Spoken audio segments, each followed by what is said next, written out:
Buenas noches.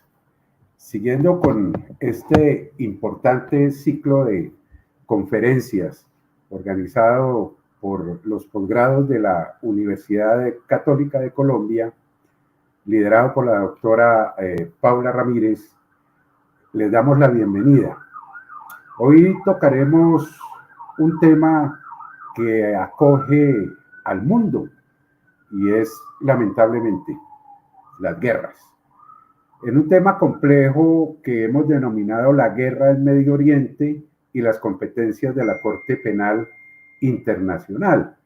Bajo este sentido, trataremos de incorporar y presentar algunas situaciones que suceden frente a la guerra que se está presentando, pero muy importante, las autoridades judiciales o jurisdiccionales, como las queramos llamar, en este caso la Corte Penal Internacional, cuál es la competencia, qué incidencia tiene, hasta dónde puede llegar, hasta dónde esa gran jurisdicción podría de alguna manera no solo reprimir, sino también prevenirlas, hacer conciencia un poco de esto. Pues el reconocimiento fundamental es que somos seres humanos y en tal sentido no somos llamados a vivir en conflictos. Para este importante tema, pues tenemos un conferencista de absoluto lujo, es el doctor Miguel Ángel Rodríguez Macay. El doctor Miguel Ángel Rodríguez ha sido ministro de Relaciones Exteriores y canciller del Perú. Por supuesto, es internacionalista, presidente del Instituto Peruano de Derecho Internacional y Relaciones Internacionales, IPEDIRI, maestría en Relaciones Internacionales y Comercio en el Instituto de Gobierno de la Universidad San Martín de Porres, vicerrector de Asuntos Exteriores del Instituto Internacional de Gobierno, exdecano de la Facultad de Derecho, Ciencias Políticas y Relaciones Internacionales de la Universidad Tecnológica del Perú, UTP, profesor de Derecho Internacional en el Comité Jurídico Interamericano de la OEA en el año 2014, miembro titular de la Sociedad Peruana de Derecho Internacional, miembro de número de la Academia Interamericana de Derecho Internacional y Comparado, doctor honoris causa por la Universidad o University of Silvaner de Panamá. Un lujo, doctor Miguel Ángel, poder contar con una charla suya sobre este importante tema que desde este momento quedamos eternamente agradecidos. Bienvenido, doctor Miguel Ángel. Muy buenas tardes, doctor Rojas López, y en su nombre mi saludo de antesala a la Universidad Católica de Colombia y a esta dilecta cátedra que dirige la doctora Paula Ramírez. Mi saludo para ella, por favor. Mi saludo para toda la audiencia de la Universidad Colombiana. Yo me encuentro en estos momentos aquí en Lima, precisamente en el aula de clase del curso de Política Internacional con mis alumnos de la Universidad Ricardo Palma. Es decir, hemos querido que estén de manera simultánea para que a la luz también de lo que vaya yo a exponer aquí en Lima, vamos a entrar en un debate como en Colombia, a la luz de los elementos de juicio que yo voy a vertir sobre el tema que se me ha pedido. Yo por eso estoy muy contento y muy feliz de estar aquí con ustedes. En primer lugar, yo quisiera decir casi con énfasis que mi exposición va a ser a exclusividad de naturaleza jurídica. Podría decir algunos elementos en el carácter de la política internacional, pero no voy a expresar una posición porque quisiera más bien que los que me escuchen y me ven en Colombia, en otras partes de América Latina y aquí en mi país, en Perú, puedan tener una visión cabal de la naturaleza jurídica de lo que está pasando en el Medio Oriente, en las guerras que suceden en el mundo, stricto sensu ahora en el Medio Oriente, y como se me ha pedido, los marcos competenciales de la Corte Penal Internacional. Entonces, quisiera con esa aquiescencia de ustedes circunscribirme en ese marco para que no se aderece alguna subjetividad.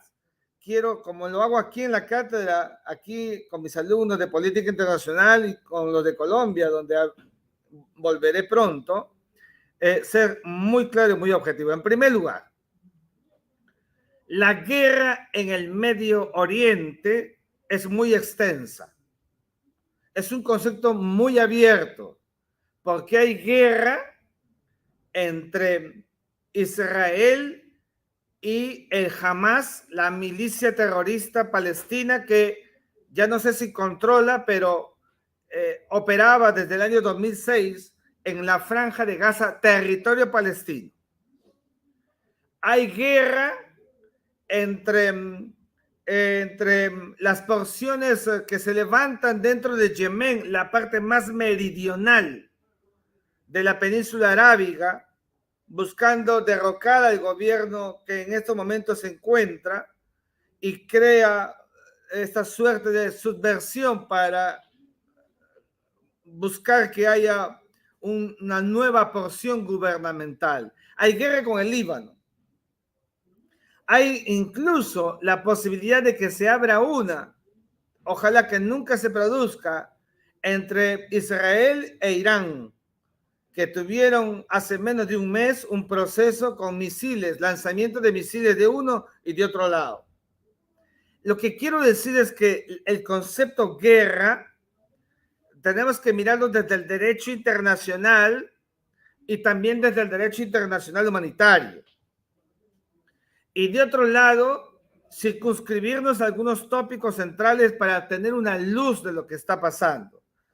Por la naturaleza de mi conferencia, que va a ser stricto sensu jurídica, y porque además tengo que circunscribirme a los marcos de la Corte Penal Internacional, me voy a referir más específicamente a la que mantienen en estos momentos Israel y el Hamas, a la luz de lo que pasó el 7 de octubre del año 2023 con el asalto de los miembros de Hamas en la porción sur del territorio de Israel, matando a 1.200 judíos israelíes, y que provocó la declaratoria de Israel, lo dijo Benjamín Netanyahu, el primer ministro de Israel, contra el Hamas, y que a la fecha, después de 7 meses, van cerca de 36,000 muertos. Entonces, ese es el escenario que yo quisiera circunscribir para no, efectuar una suerte de reflexión muy abierta y le saquemos el mayor provecho. Bajo esa dinámica, entonces, quisiéramos decir lo siguiente: el problema entre Israel y Palestina, que es el grueso, que es un problema de fondo, que es un problema de territorios, es un problema que viene desde 1947, en que las Naciones Unidas propuso el establecimiento de 2 estados, el Estado de Israel y el Estado de Palestina, luego de la famosa resolución 181 que emitió la famosa comisión de Yuskov en Naciones Unidas, y que Israel aceptó con Ben Gurión a la cabeza, y que el mundo árabe con Palestina más bien le declararon la guerra a Israel. Durante todo ese lapso han habido procesos muy complicados, muy complejos, y llegó a la guerra de los 6 días, donde Israel sorprende con una guerra preventiva, toma todo el Sinaí y entonces luego de ello empuja a los palestinos y los saca del territorio que ocupaban, generando dos cosas.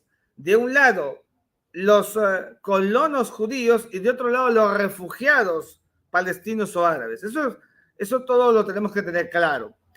Como consecuencia de ello, empiezan a surgir movimientos, movilizaciones, que en algunos casos terminaron constituyéndose en el Movimiento de Liberación Palestina con Yasser Arafat, y en otros, también hay que decirlo, puro movimiento de naturaleza terrorista.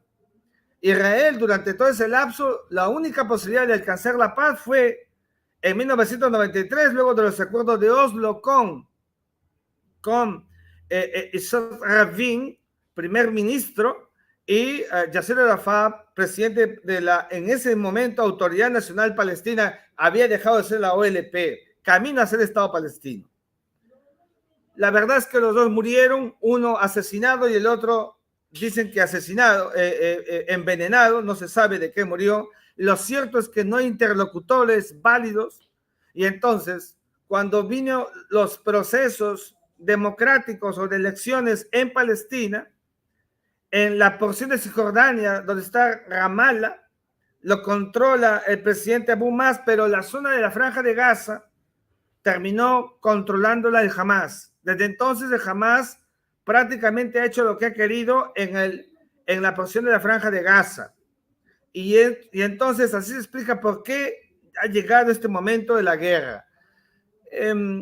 Deberíamos entender y asumir que los resultados de una guerra son muertos, y es la violencia. Y entonces, como consecuencia de ello, se han activado mecanismos supranacionales que estamos hablando y mucho, y entramos en confusión en el sistema internacional, porque aparecen varias cortes. Aparece de un lado la Corte Internacional de Justicia, que es el órgano judicial de las Naciones Unidas, creado en 1946, pero donde solamente litigan estados, y a donde Sudáfrica, como Estado miembro de la ONU, ha demandado a Israel por justamente lo que está pasando en la Franja de Gaza. La Corte se ha pronunciado. Ahora lo voy a ver en un instante muy rápidamente, porque lo importante es lo otro.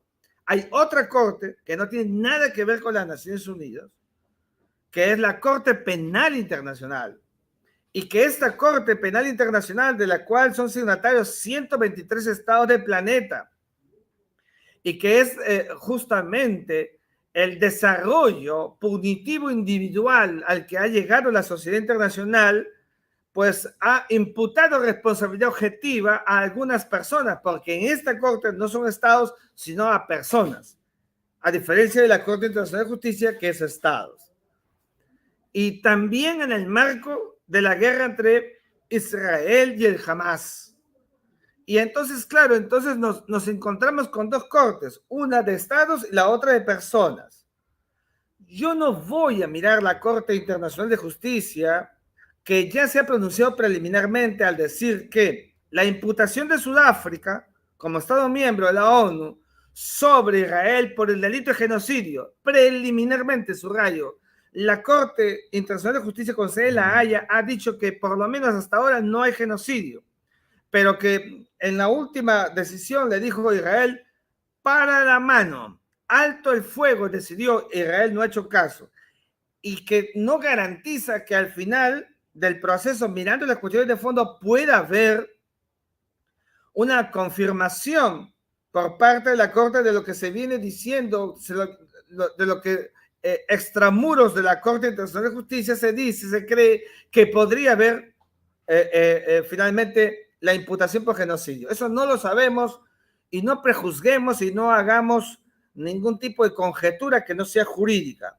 Por lo menos hasta allí ha llegado ese tema. En cambio, en el otro lado, en la Corte Penal Internacional, sí ha habido imputaciones objetivas.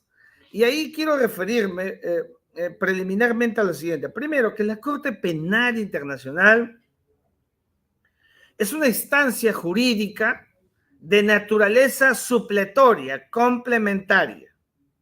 Nunca se va nunca se denuncia en la Corte Penal si no se agota el derecho interno. O si acaso el Estado no quiere juzgar o no puede juzgar, recién se activa el sistema internacional. Antes nunca. Segundo, la Corte Penal Internacional es la consecuencia, es el resultado de un proceso que se ha producido en el sistema internacional luego de la Segunda Guerra Mundial con cortes específicas, ad hoc.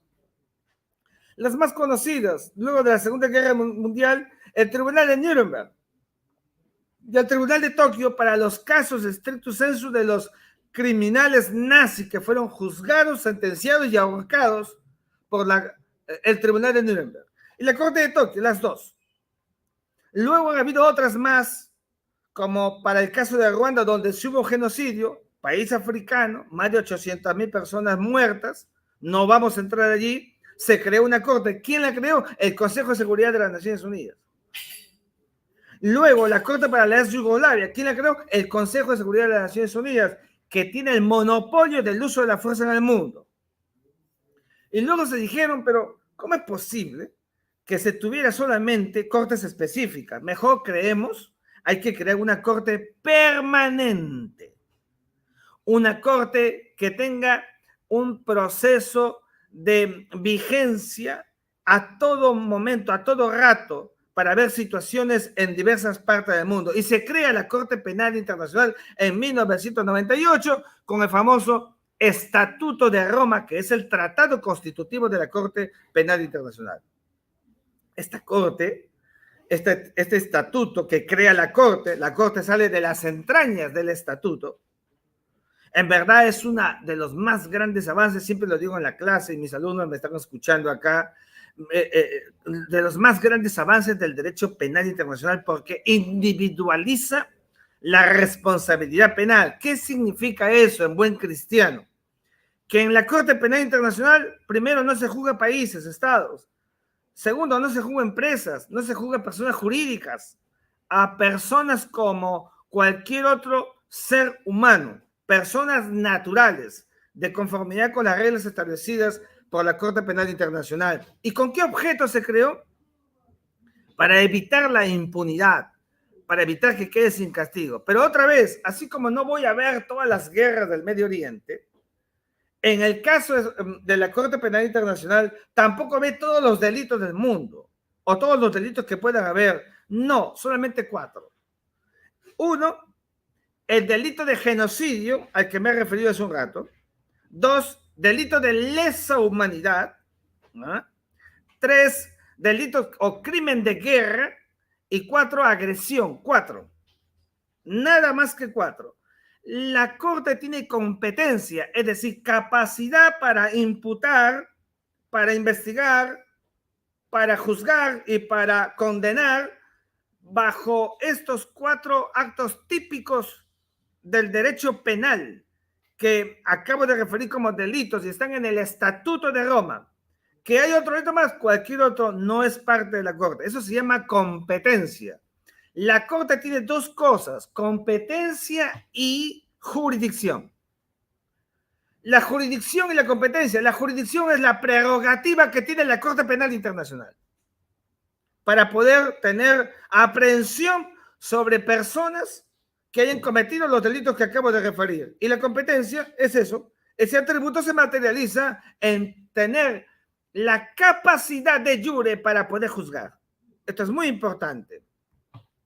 Bajo esa premisa, entonces, lo que nos preguntamos nosotros es ¿qué es lo que está pasando alrededor de todo este proceso que estamos viendo y que nos llama poderosamente la atención? Primero, de acuerdo con el Estatuto de Roma, solamente pueden ser objeto de una aprehensión punitiva para detención, juzgamiento y condena aquel que haya cometido o se supone que comete un delito que sea nacional del Estado parte de la Corte. Tengo que ser muy claro en esto. Es decir, el Estado tiene que ser Estado parte, Estado firmante, Estado que ha hecho pacta sunt servanda con la Corte Penal Internacional. Bueno, les aviso que Israel no es parte de la Corte Penal Internacional. No ha firmado. Por tanto, de jure, ningún nacional de Israel, ni Benjamín Netanyahu, ni el más simple ciudadano puede ser objeto de la Corte Penal Internacional. Y subrayo que no estoy diciendo que sea inocente. Estoy siendo serio con el derecho internacional porque es lo que corresponde a un profesor. Yo podría soltarme en la política internacional, pero le tendría que pedir al doctor Eduardo una hora más y no me voy a circunscribir a los 45 minutos que me está pidiendo. En segundo lugar, si esa persona que ha cometido el delito se encuentra dentro del territorio del Estado parte, de un Estado parte. Es decir, en el mundo hay 123 países. Bueno, en cualquiera de los 123 países que se encuentre quien camine por el mundo entero imputado, cuidado con eso. Que si es Estado parte, tiene que evidentemente someterse a las reglas de la Corte. Y porque esas son estatuidas así. En tercer lugar, el Estado donde se ha cometido el delito, eso es jus territoriale, que es un principio del derecho penal interno, internacional, de Marte, de Júpiter, es un principio del derecho penal. Jus territoriale. La gran pregunta es entonces, ¿cómo se puede juzgar, procesar a alguien que primero no es miembro de un Estado firmante, como es el caso de Benjamín Netanyahu, de su ministro de Defensa, o de cualquier otro, si no tiene la Corte, no tiene ni jurisdicción ni competencia? Tenemos que ser muy serios y subrayo, no estamos diciendo que sea inocente. En tercer lugar, o ya no sé si es cuarto lugar, tenemos que tener presente que el proceso por el cual se puede producir un acto de detención y juzgamiento tiene que hacerse entre la relación que existe entre la Corte Penal Internacional, cuya sede está en La Haya. Bueno, en La Haya están todas prácticamente, está la Corte Internacional de Justicia, está el Tribunal Internacional de Arbitraje, por eso es la ciudad de las cortes, ¿no? Entre la Corte y el Estado parte. Y entonces, ¿quién formula una denuncia? ¿Quién formula? Primero, la formula evidentemente el Estado interesado.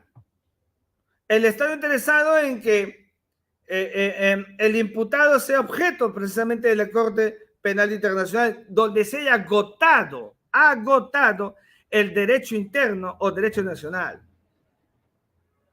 En segundo lugar, lo puede hacer el Consejo de Seguridad. Cuidado con eso. Y si lo hace el Consejo de Seguridad, allí sí, alerta roja, porque no importa si es nacional de un Estado parte o no, no interesa. Si el Consejo de Seguridad de la ONU determinara o refiriera que el señor Benjamín Netanyahu debería ser puesto en un proceso jurisdiccional por la Corte, no hay forma que valga y tendría que ser detenido. La gran pregunta es si el Consejo de Seguridad lo haría. Yo no creo que lo haga, y lo hablo jurídicamente y políticamente. Pero esa es una posibilidad, remotaza, pero la es. El fiscal, tercero, el fiscal general puede encontrar elementos de juicio que considere imputables y puede llevarse a proceso jurisdiccional y pedir a una sala preliminar de la Corte Penal que el Estado parte detenga, o el Estado donde se encuentre y que es miembro de la Corte detenga a quien haya sido señalado como responsable o cuasi responsable o presunto responsable. aquí es muy importante tener en cuenta que la Corte, bueno, ninguna Corte, honorables amigos, tiene capacidad coactiva, capacidad coercitiva. Ninguna Corte tiene pistolas, esposas para llevar adelante el acto de ejecución de la detención. Ninguna. Porque no es una prerrogativa supranacional, no es el quehacer de las Cortes.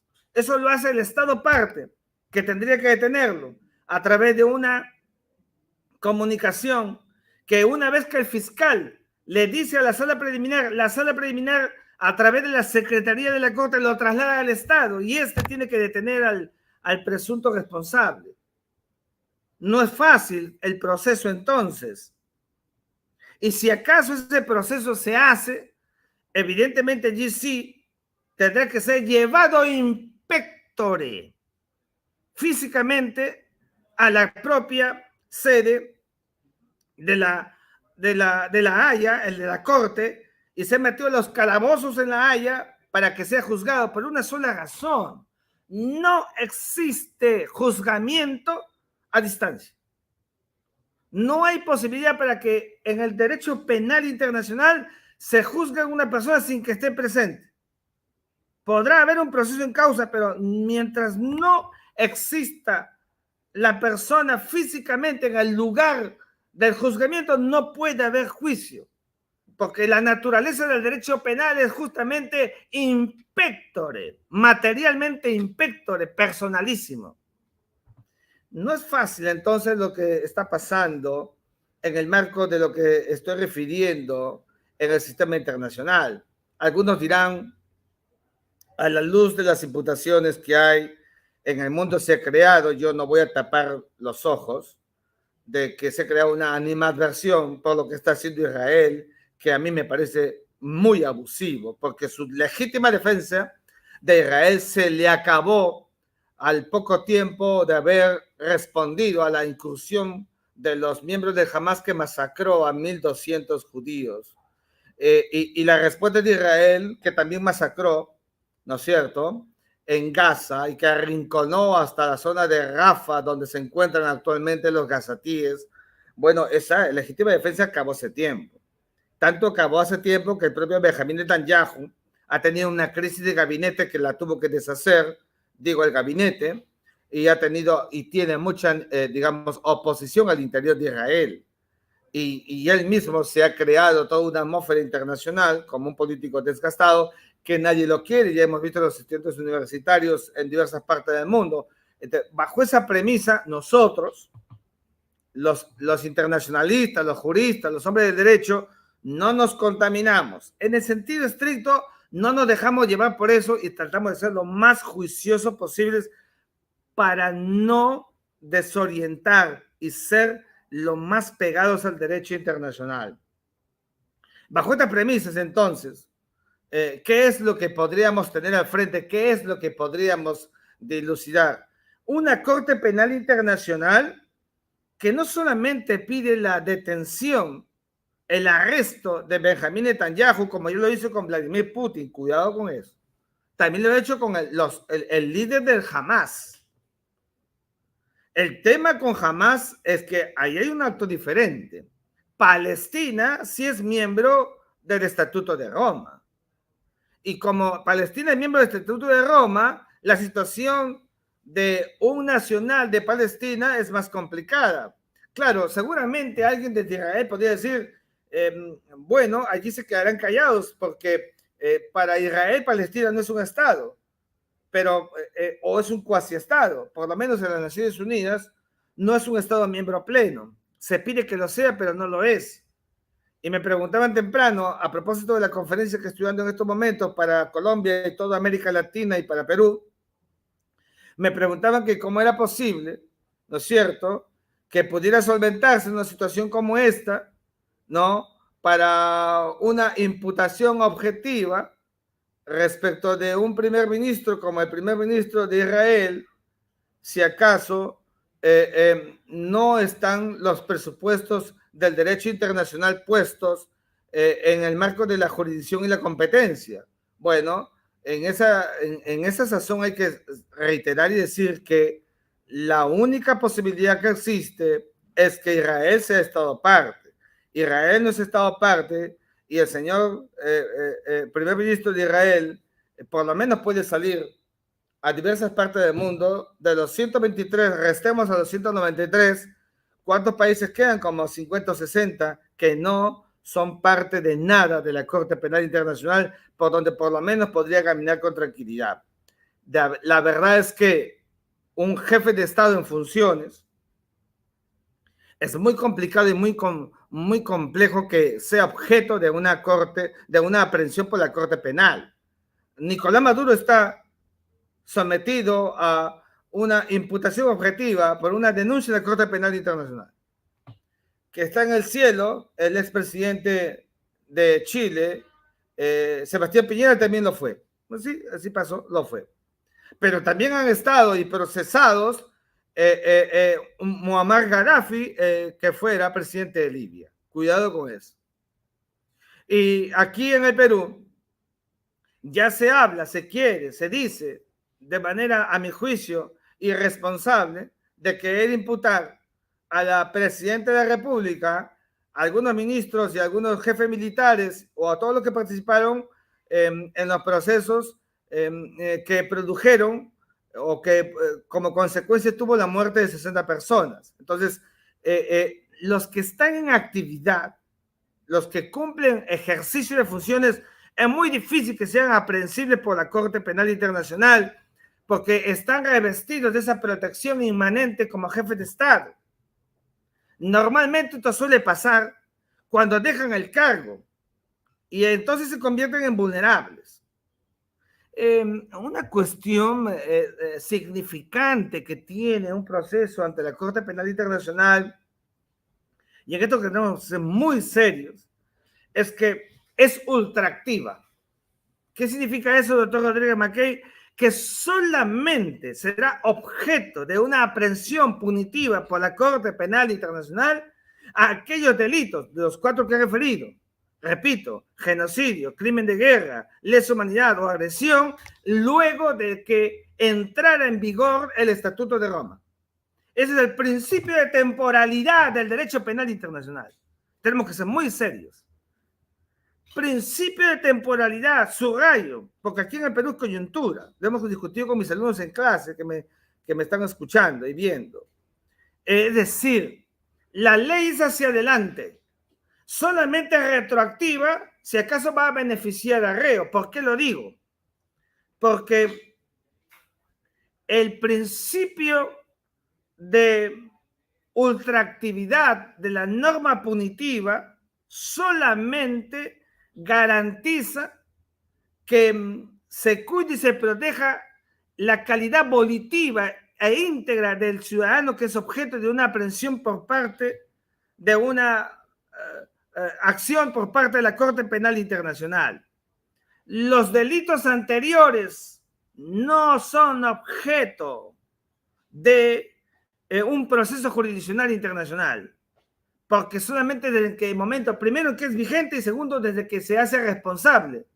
Y en el caso peruano, permítanme decirlo porque es coyuntura, aquí se quiere imputar a los militares que cometieron delitos, seguramente que sí, claro que no, claro que sí, hubo algunos que salieron de la línea en los años 80 90 con el tema del terrorismo y se les quiere imputar cuando la Corte Penal Internacional empezó su vigencia en el 2002 y el Perú adhiere, firma, ratifica el 2003.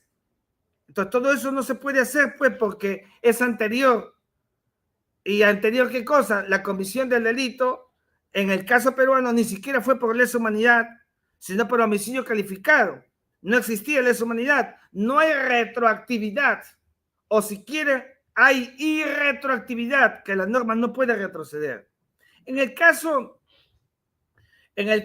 de Israel y en el caso de las personas que estoy refiriendo, es mucho más dramático porque no existe vinculación entre el Estado, que no es parte de la Corte Penal Internacional, y la comisión del delito. Yo creo que la Corte Penal Internacional a mi juicio, tiene que ser una valoración objetiva, material, de la vocación de jurisdicción y competencia que tenga para poder iniciar un proceso de petición de arresto, como se dice en el sistema internacional y en el Perú, detención, de investigación, de juzgamiento y de condena, sobre la base de tener estos parámetros que acabo de decir, jurisdicción y competencia.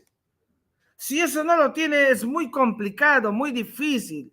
No podemos forzar el derecho.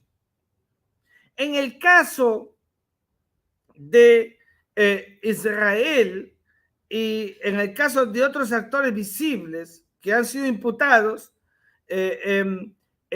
no podrá en ningún caso, en ninguna circunstancia, proceder a que haya algún tipo de aprehensión. Porque además, imagínense ustedes que sea el juzgamiento y el cumplimiento de condena que normalmente se hace en el Estado parte. ¿Cuál Estado parte si Israel no es Estado parte de la Corte Penal Internacional? Entonces tenemos que mirar las cosas con mucho tino, mucho temple, para no desvirtuar y tener presente que el objeto sí del derecho penal es evitar la impunidad y alcanzar un resultado que corresponda. Mientras que la Corte Penal Internacional está cumpliendo su cometido, sí es verdad, como corresponde, en el otro lado, la Corte Internacional de Justicia también hace lo suyo y lo propio. Ninguna se vincula, no van en armonía, no tienen ninguna relación de vinculación para decir que tengan que ir a la par, incluso en sus procesos de jurisdiccionales o competenciales. Nada. Cada una es independiente.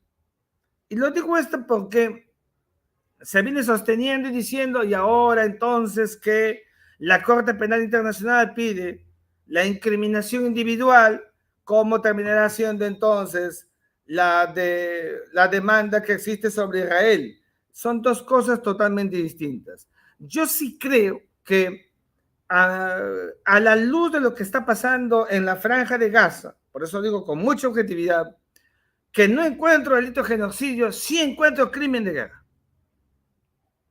Y claro, los crímenes de guerra los tendrá que dilucidar y los tendrá que delimitar y los tendrá que desnudar la propia, primero la fiscalía, el fiscal, que es el que está llamado a señalar e imputar responsabilidad. Pero el delito de genocidio, en verdad que es un poco más complicado. Yo diría que es el más difícil de demostrar. Porque en el genocidio hay que tener ratio presente de querer exterminar total o parcialmente al grupo. Claro, de lo que se está diciendo es que Israel está dejando morir de hambre a los habitantes en Gaza. Cuidado con eso. Y eso sí puede ser objeto de un tratamiento por parte, no solamente en el plano de Estado, en la Corte Internacional de Justicia, sino en el ámbito individual de la Corte Penal Internacional. Eso sí, pero caemos en el mismo, llegamos al mismo punto al señalar y a sostener que por más que cuadre la figura típica, repito y reitero, Israel no es parte de la Corte Penal Internacional y entonces como que el proceso estaría medio cojo en el caso de la Corte Penal Internacional, sin ninguna posibilidad, a mi juicio, seria y objetivamente, y en stand-by, esperando qué pase con lo sucedido, lo que viene pasando con la Franja de Gaza, donde, como sabemos, hay evidencia, con certeza y con acto indubitable, de que muchos civiles, muchos niños, muchas mujeres han fallecido, han muerto como consecuencia de la acción militar por parte de Israel, violentando las reglas del DIH, es decir, las reglas del derecho internacional humanitario, que precisamente existe para no evitar la guerra, no, para justamente minimizar los actos de guerra en relación con los que se encuentran en el medio, que son los civiles, que no son parte de la guerra, aunque están en medio de ella, por su naturaleza de indefensión, que es en la que se encuentran todos y cada uno de ellos. Yo quisiera terminar diciendo lo siguiente. Todas las guerras que nos producen en verdad preocupación, nos produce mucha tristeza, porque la consecuencia más trágica de ellas son los muertos, y los muertos no volverán a la vida porque es el inexorable proceso de nuestra existencia. Pues estas guerras merecen que hace buen rato se alisten los procesos de negociación y la comunidad internacional con las Naciones Unidas y los actores relevantes del sistema internacional puedan ingresar y no estar de brazos cruzados mirando cómo se producen las muertes por montones en diversas partes del Medio Oriente. No podemos mirar la indiferencia y no podemos esperar que los tribunales cumplan solamente una ratio jurídica, que es importante para evitar la anarquía del sistema internacional. Sí, es importante, pero más todavía es que se procuren espectros, mecanismos, espacios donde la posibilidad de negociar, encontrar salidas, como por ejemplo la liberación de rehenes israelíes que se encuentran todavía en manos del Hamas, o haciendo cualquier cosa para que Israel detenga su acto militar contra los gazatíes, en una zona que conozco muy bien, porque yo he cruzado la frontera hasta el lado de Egipto, la conozco muy bien toda esa zona, que es harto difícil, muy compleja, y que no podríamos seguir con este acto de indiferencia, y que las políticas exteriores de cada uno de los países miembros de las Naciones Unidas contribuyan para crear marcos que den una luz al final del túnel, porque todavía todo nos parece de tinieblas, que es lo que tenemos que evitar. Para eso se crearon sistemas internacionales, en este caso punitivos y otros diplomáticos, para justamente mirar a la paz como el vector central que está consagrado en la Carta de San Francisco, que habla del mantenimiento de la paz como el objeto central de las Naciones Unidas. Hagamos que eso prospere y no estemos circunscritos única y exclusivamente en una suerte de acto persecutorio buscando sanción, sin que eso signifique impunidad, pero más desoyendo, dejando de lado a las víctimas, a los que sufren cada vez más por los estragos de las guerras que hoy acompañan al sistema internacional en el Medio Oriente, uno de los espacios del globo más complejos, más conflictuales, como estamos viendo en los últimos tiempos, y somos testigos de cómo se deteriora el sistema internacional. A todo Colombia, a toda América Latina, a todo el Perú y a mis alumnos de la clase de política internacional aquí en Lima, de la Universidad Ricardo Palma, que me acompañan, a todos ustedes, muchas gracias por la oportunidad. Doctor Miguel Ángel, muchas gracias a usted. En tan corto tiempo nos ha dado usted un panorama enorme, no solo digamos, en algunas de las causas de la guerra, sino también en ese tema tan importante que son las competencias de la Corte Penal Internacional. Por supuesto, desde acá Colombia, desde nuestra Universidad Católica, un especial saludo a sus alumnos, los cuales nos honran escuchándonos en esta importante conferencia que, como usted lo decía, es a nivel internacional. De hecho, ya me han reportado de otros países que se encuentran presenciándola. Doctor Miguel, el tiempo nos acosa y tengo muchísimas preguntas. He tratado de ubicar algo de la parte histórica. Entendamos que no todas las personas manejan este contexto y ya descenderemos progresivamente hacia el tema de la competencia de la Corte Penal Internacional. En esto, si lo considera extenderse, por supuesto, bienvenido, pero si es algo preciso en estas introductorias, pues sería importante. ¿Alguna pregunta para las personas que nos escuchan, que son ya muchas personas? Me dicen lo siguiente: ¿por qué hay dos territorios palestinos? ¿Cómo no? Luego de la Guerra de los 6 días, del 6 de junio de 1967, Israel toma toda la porción del Sinaí, que es fundamentalmente todo el espectro y el poder que tenía Egipto. En ese tiempo, Egipto, con Nasser a la cabeza, era un país que tenía una relación realmente muy complicada con Israel.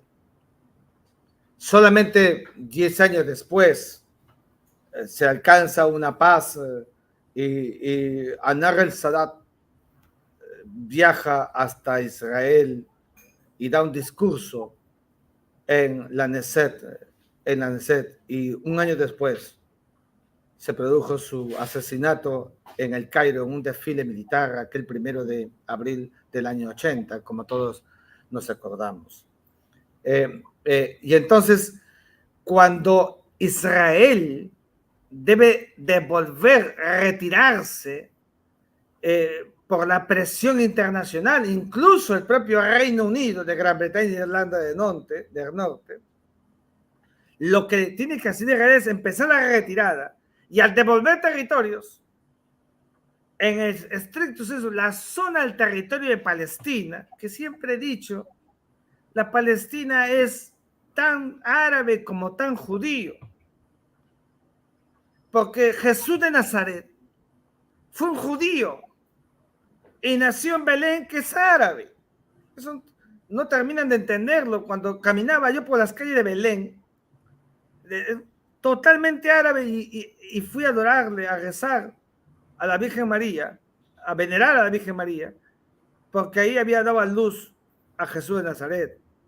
Y entonces, cuando empieza la retirada, todo queda como amorfo, los espacios, y se produce, ¿no es cierto?, esta suerte de espacios que van quedando aislados.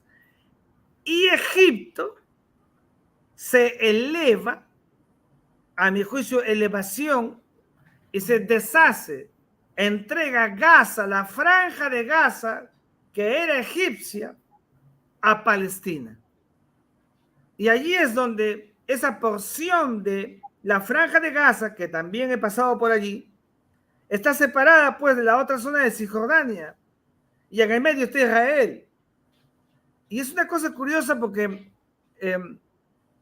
yo he podido viajar por todo Israel, ¿eh? Desde Metula hasta Taba, o sea, desde Tumbes hasta Tacna, accedí acá en el caso peruano, ¿no es cierto? Y dentro de Israel hay pequeñas porciones de ciudades árabes, para que veamos cómo quedó todo disperso. Y fuera de Israel, al sur del territorio de Israel, está la Franja de Gaza, que es territorio de Palestina, y al norte, Cisjordania, que está, todo debería estar al alcance, al mando de un solo gobierno, como lo tenía Yasser Arafat, líder de la Organización para la Liberación de Palestina, luego Autoridad Nacional Palestina, y que el Perú reconoció como Estado de Palestina. Pero ya dije otra vez, lamentablemente, el gobierno de Ramallah ha perdido control sobre el gobierno, sobre el espacio de Gaza, que está controlado por los milicianos terroristas del Hamas, tenemos que decirlo. Entonces, no hay vinculación, no hacen caso unos a otros, por eso está dividido Palestina, y por eso es que veo difícil el proceso de paz, porque mientras no haya la unidad palestina para luego mirar a Israel, y además en Israel no exista un interlocutor válido que no es Benjamín Netanyahu, que hizo cosas importantes, hay que decirlo, que es 5 veces primer ministro, no se ha podido hacer más. Entonces, ese es el grave problema que tienen el día de hoy. Muchos dicen, Eduardo, doctor Eduardo, que este es un problema religioso. No, no es un problema religioso. La religión es un factor, sí, pero aquí el problema es un problema de territorios. Y hay que hacer lo que se pueda para que se inicie el proceso de desconexión.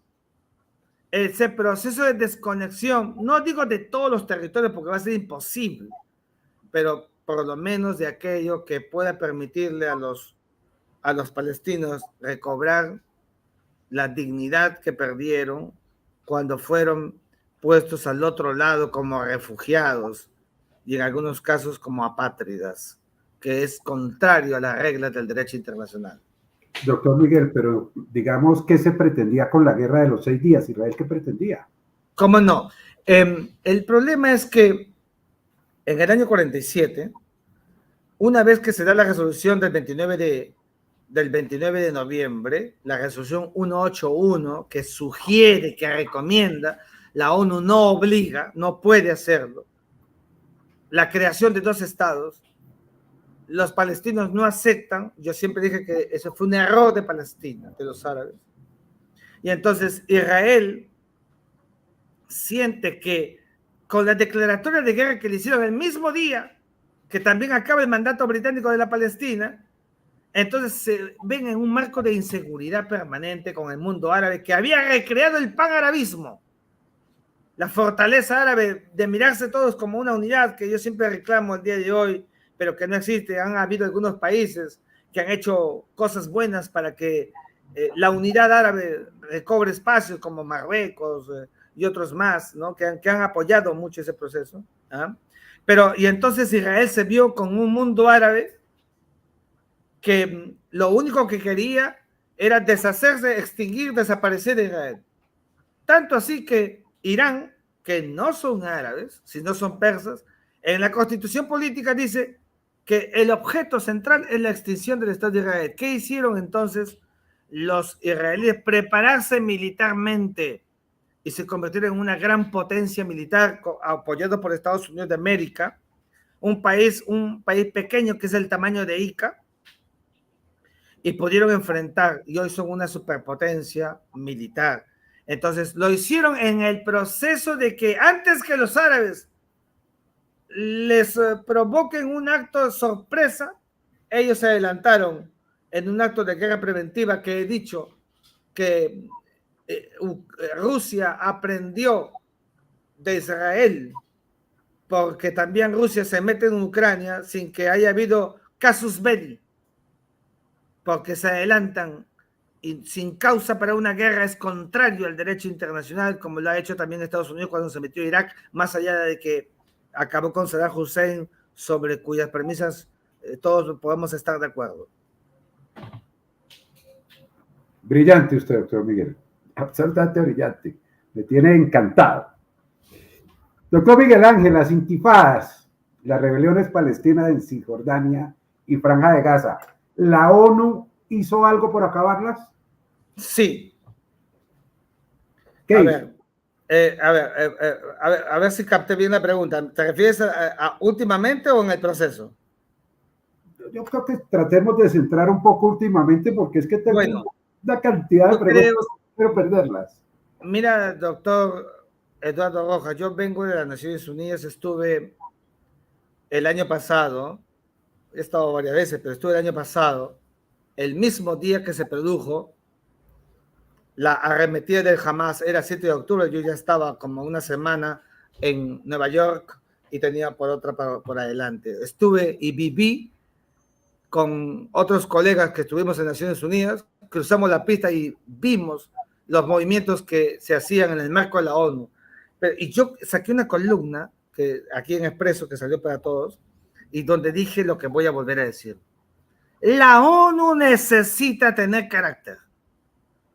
La ONU fue creada para mantener la paz del globo. Cuidado que a la ONU le pase lo que le pasó a la Liga de las Naciones y su Sociedad de Naciones. Claro, no estuvieron todos, pero terminó desaparecida. La ONU tiene que tener en el secretario general, que es el funcionario internacional más importante después del presidente de la Asamblea General, ¿ah? No es la autoridad, sino el funcionario, tener una presencia más clara y no tener esos espacios de dependencia que tiene, sobre todo por las ratios de las cuotas de los países, como hizo Boutros Ghali, que fue el secretario general de las Naciones Unidas, el egipcio, y que no fue elegido justamente por tener esos marcos de independencia.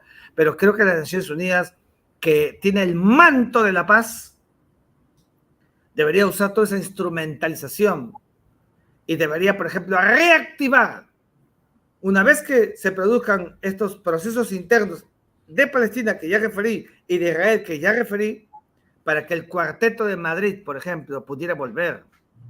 Acuérdate, donde estaban Naciones Unidas, donde estaba Rusia, que ahora está entretenido, digo, en la guerra con Ucrania, la Unión Europea, ¿no es cierto? Y Estados Unidos de América. Porque solamente así se va a poder buscar una luz al final del camino. Me preocupa que solamente se haya temporalizado y estén pensando en la inmediatez y no en la fase profunda. Y lo digo desde una perspectiva diplomática. Hay que mirar siempre, como decía mi maestro de la Cancillería, me decía Miguel Ángel, miremos la ventana abierta, que es lo único importante para alcanzar la paz. El Medio Oriente, es verdad, se trabaja en la inmediatez para que, repito, los rehenes puedan ser liberados, aunque sea un 3-1 con otros presos milicianos palestinos que están en las cárceles de Israel, porque la vida es vida como bien jurídico máximo, pero el asunto de fondo tiene que comenzar a trabajarse y ahí tiene que haber voluntad, erga omnes, voluntad de China, que está solamente concentrada en el dominar económicamente el mundo y se concentra en ello solamente, en la India, que ha decidido no firmar a la luz de la reciente reunión de Suiza, ese acuerdo de paz que más parece una lectura de gitanos, como lo han hecho solamente Occidente. Cuidado con eso. Busquemos que haya una visión ecuménica, universal. La paz es eso, como proceso ontológico que exige de todos los actores visibles y no visibles del sistema internacional. Por eso, ese es el rol que yo creo que las Naciones Unidas todavía no tiene y estamos esperando de ella. Excelente. Una última pregunta en esta parte, digamos, de ubicación geográfica, histórica, es esta. ¿Por qué la invasión palestina lleva el nombre de tormenta de Al-Aqsa? La invasión palestina que hicieron los miembros del Hamas, recuerda, ustedes saben que ellos tienen 3 espacios que son considerados sagrados para el mundo árabe. Uno de ellos es el Monte del Templo, desde donde Mahoma en un caballo alado partió los cielos. Tengo mucho respeto por el mundo del Islam, tengo grandes amigos en el mundo del Islam y yo siempre que digo estos temas cuido mucho porque el Corán me parece un libro sagrado precioso, lindo, que siempre en las noches, incluso en mis lecturas de la Biblia como hombre de fe, también leo mi Corán, que lo tengo en español, que me obsequiaron justamente, pero que es un libro sagrado que tenemos que aprender a respetar y que se ha hecho mal en decir que Islam es casi como lo mismo que fatalismo, terrorismo. No tiene nada que ver una cosa con otra. Tenemos que diferenciar. Entonces creo que es una mala denominación porque tenemos que pensar que el Islam es una religión de paz, es una religión de amor. Por eso es la tercera religión en aparecer en el sistema internacional, con Mahoma en el 622, luego de la Égira. Mahoma, el gran partero del Islam en Arabia Saudita. Gracias, doctor Miguel Ángel. Ingresemos un poco a la Corte Penal Internacional. Muchas de las preguntas usted en su valiosa conferencia las ha respondido, pero igual yo las formulo, porque hay interés. Dice lo siguiente, ¿qué supone que la Corte Penal Internacional aperture la investigación en el caso de Israel con relación al principio de complementariedad? Supone que deba abrirse una carpeta, un expediente en Israel contra, en este caso, Benjamín Netanyahu y el ministro de Defensa. Pero es que no hay carpeta en Israel, porque Israel no es parte de la Corte Penal Internacional. Entonces, la lógica de que no se cumple, no se agota el derecho nacional, no se produce. No hay forma de ir en un acto recurrente directamente a la Corte Penal Internacional. Es decir, todas las cortes internacionales, todas son supletorias complementarias. Se agota el derecho interno, se va al internacional, o de pronto no se agota porque no se quiere, porque la corte interna está coludida con el gobierno de turno, etcétera, y no se quiere. Pero tendrá que haber un expediente sobre Benjamín Netanyahu y sobre el ministro de Defensa, y eso entiendo, asumo y sé que no existe dentro de Israel. Lo que hay dentro de Israel son posiciones contrarias al primer ministro, como está conduciendo la guerra con el Hamas, porque hay estrés social nacional por la libertad de los rehenes, eso es absolutamente normal, pero no he visto, digamos, y la acción política que lo arremete y lo quiere asfixiar a Netanyahu, pero un plano jurisdiccional no he visto, no existe, mejor dicho, por parte de Israel. Siguiendo, doctor Miguel, esta línea, ¿qué puede hacer la Corte Penal Internacional frente a las empresas que apoyan y financian la guerra en Israel? Nada. Tenemos que ser claros. La Corte Penal Internacional, ningún fiscal, nadie, ninguna sala, ni la sala preliminar, ni la sala de audiencias, pueden, ni tienen cualidad ni calidad jurídica, procesal, adjetiva, para investigar a empresas, para investigar a personas jurídicas. Lo único que hace la Corte Penal Internacional es a persona humana, persona natural. Ese fue el gran resultado revolucionario del derecho penal contemporáneo, que individualiza la responsabilidad punitiva como consecuencia de haber visto las atrocidades de la Primera y la Segunda Guerra Mundial y de haber visto procesos jurisdiccionales, judiciales específicos. Dijeron, no, se acabó, ya no cortes específicas que se van creando y creando. Ahora tengamos una corte permanente para juzgar a las personas que tienen cargo, que tienen responsabilidad, que son las autores directas o indirectas, materiales o inmateriales, mediatas o inmediatas, intelectuales, de la comisión de los 4 únicos delitos a los que ya me he referido. Pero en este caso, ¿en qué quedaría la responsabilidad de las personas naturales que son representantes de ese tipo de compañías o de empresas? Entonces, la pregunta cambia.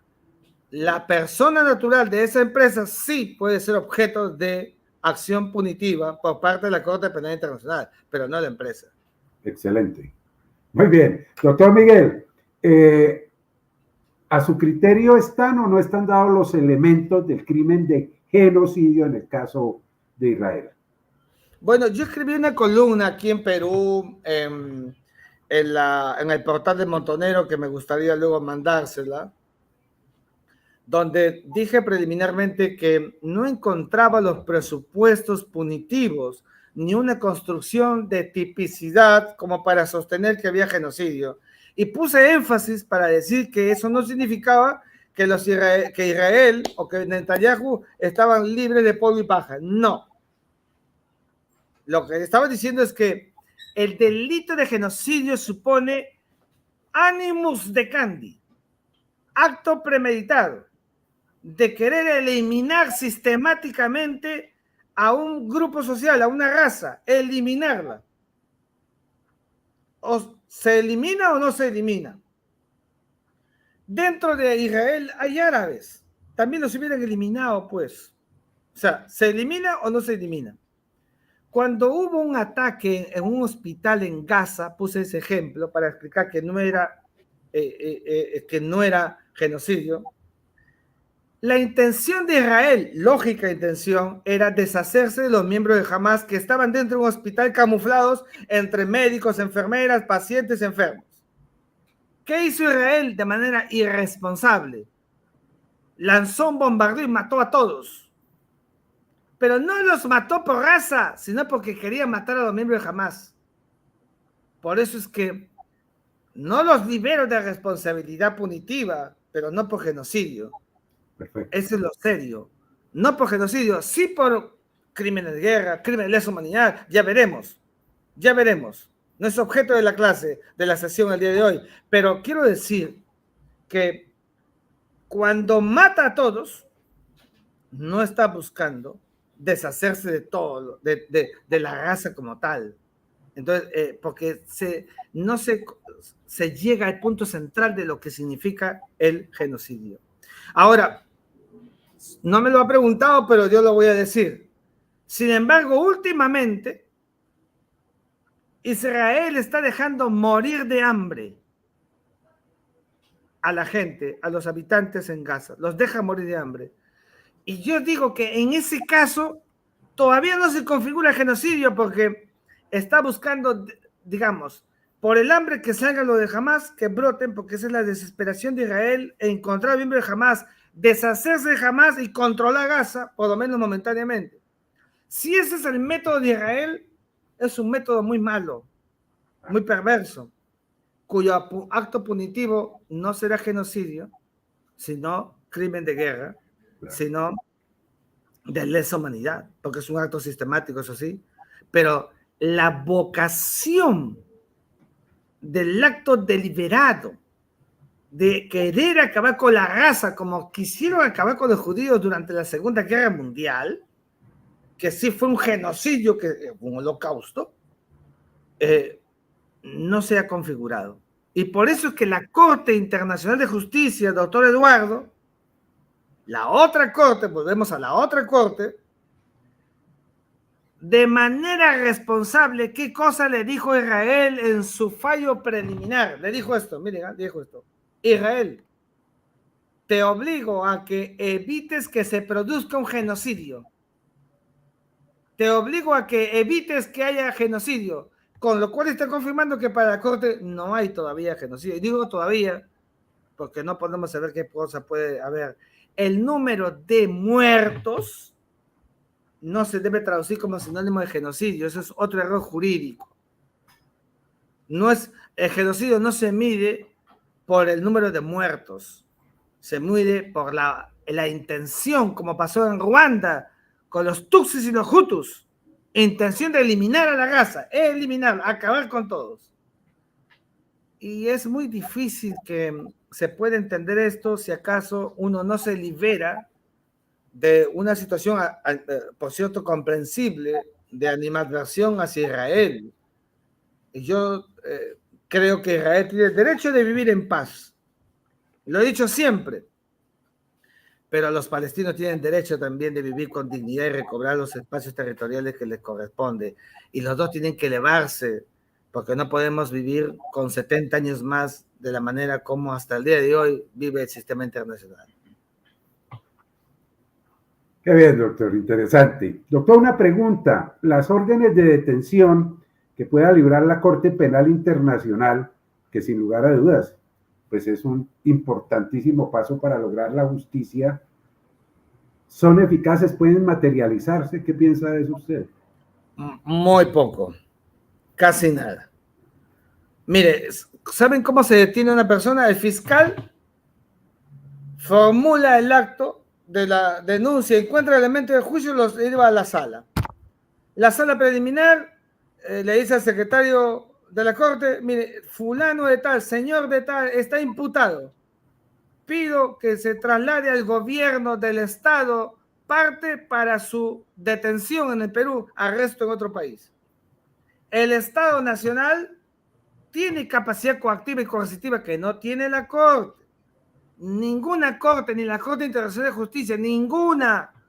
El único que tiene capacidad coactiva, uso de la fuerza coercitiva, la amenaza en el sistema mundial es el Consejo de Seguridad de las Naciones Unidas. No hay nadie más.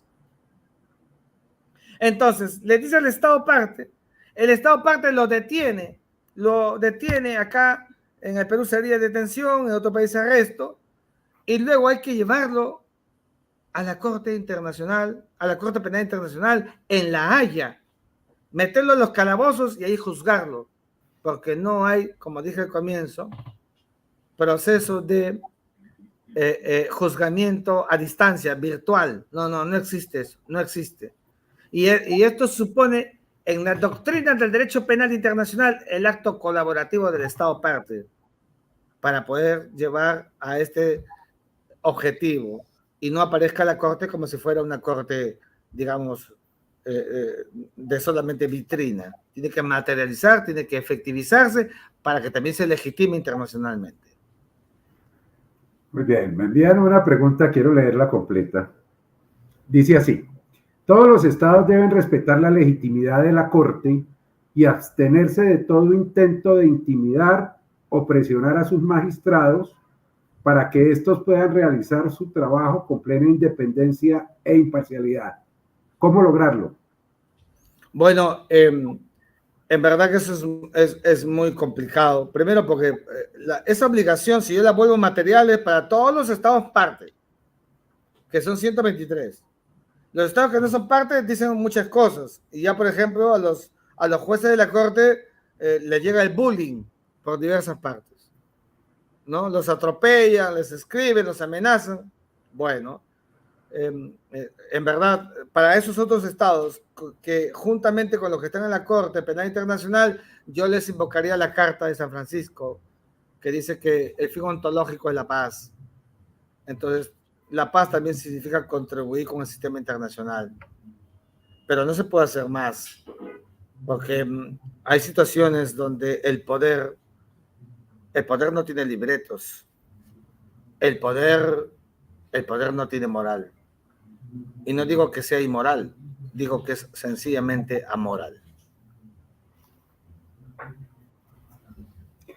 Es más mecanismos de persuasión de alguna manera, ¿no? De decir, oiga, hay algo, en alguna parte del universo hay algo de justicia, estamos reconociendo, ¿no? Eso sería un mensaje, ¿no? Mira, doctor Eduardo, que quiero tanto Colombia. Estuve presente el día del plebiscito del acuerdo de paz, aquel 2 de octubre del año 2016. Todo Colombia sabe mi discurso cada vez que voy a las universidades. No hay nada más trágico como la impunidad. No hay nada más trágico como la impunidad. La impunidad acompleja a los pueblos. La impunidad vierte la subversión. La impunidad no tranquiliza a los pueblos. El objeto de las cortes es juzgar, condenar, fundados en la justicia, sin nada que desvirtúe su objeto central, su finalidad, evitando siempre la impunidad. Por eso es que los estados partes están obligados, si hay una decisión de la Corte y pide detención, están obligados, porque son firmantes, a detener al ciudadano. No es lo mismo, como me preguntaron temprano, sobre la extradición. No es lo mismo, porque la extradición, claro, hay un tratado de extradición, pero es un acto que depende del Estado. Es una prerrogativa del Estado. Si lo entrego o no lo entrego, si lo devuelvo o no lo devuelvo. Aquí no es extradición, aquí es claramente una obligación para poder llevar adelante el objeto del juzgamiento y el cumplimiento de pena. Doctor Miguel, en esta guerra, Medio Oriente, se han generado ataques indiscriminados contra civiles, contra bienes de carácter civil, de acuerdo a como nos formulan la pregunta, dicen, perpetrados por las Fuerzas Armadas israelíes, conflictos 2008, 2009, 2014, 2021. ¿Por qué estos hechos no han sido juzgados?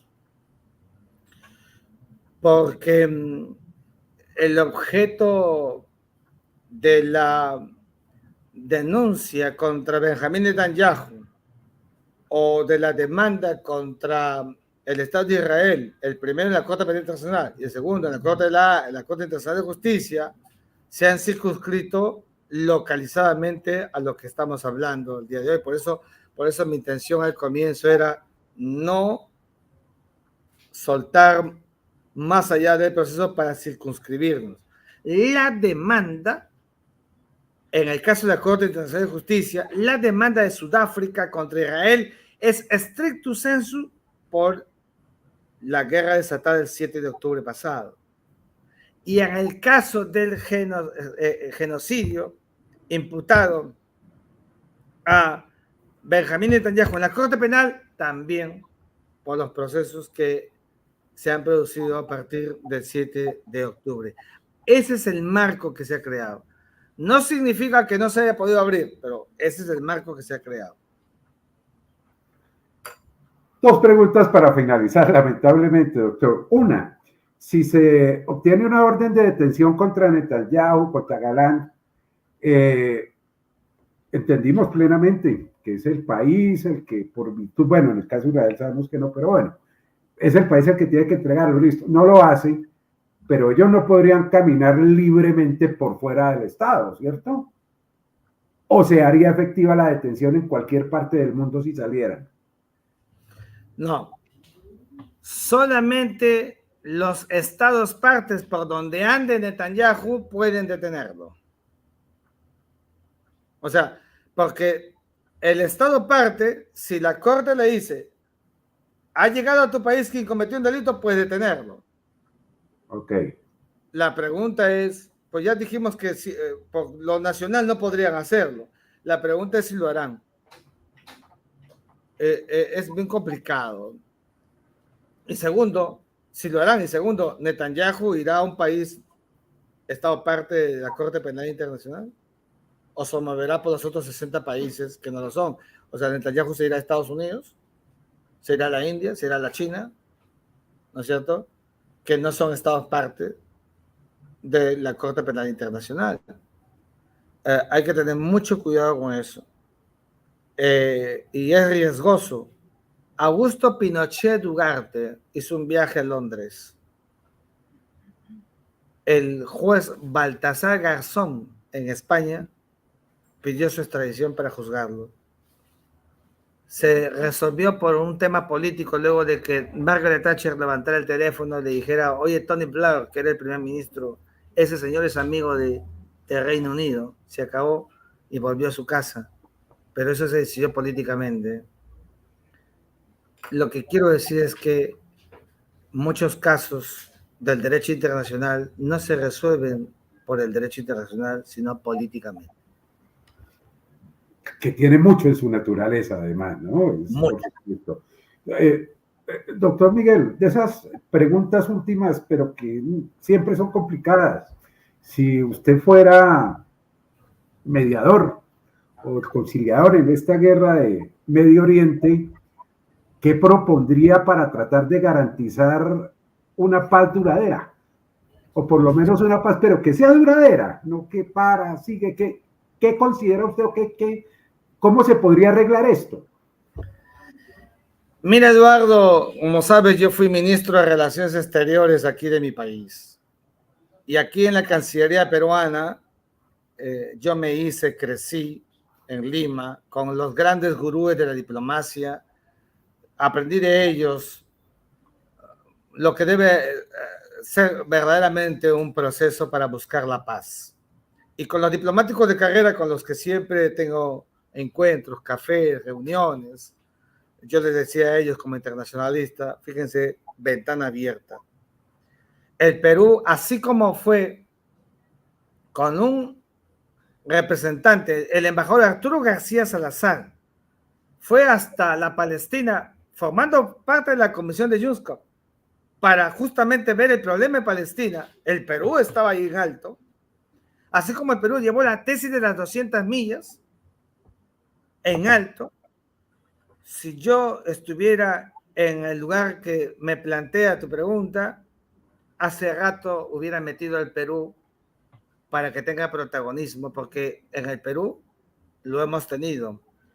Javier Pérez de Cuellar, secretario general de las Naciones Unidas. Víctor Andrés Belaunde, presidente de la Asamblea General de las Naciones Unidas. José Luis Bustamante Rivero, presidente de la Corte Internacional de Justicia. 3 honorables figuras notables del Perú que a nosotros nos ponen el techo alto para seguir propugnando la paz. Yo no dudaría un solo instante en tomar un avión y conversar con los actores visibles, porque para hacerlo no hay que ser una superpotencia, sino tener esa mirada ontológica de la diplomacia y de las relaciones internacionales y la sagacidad que corresponda para un país como el nuestro. Y no me quedaría de brazos cruzados buscando la paz que Israel y Palestina tanto se merecen.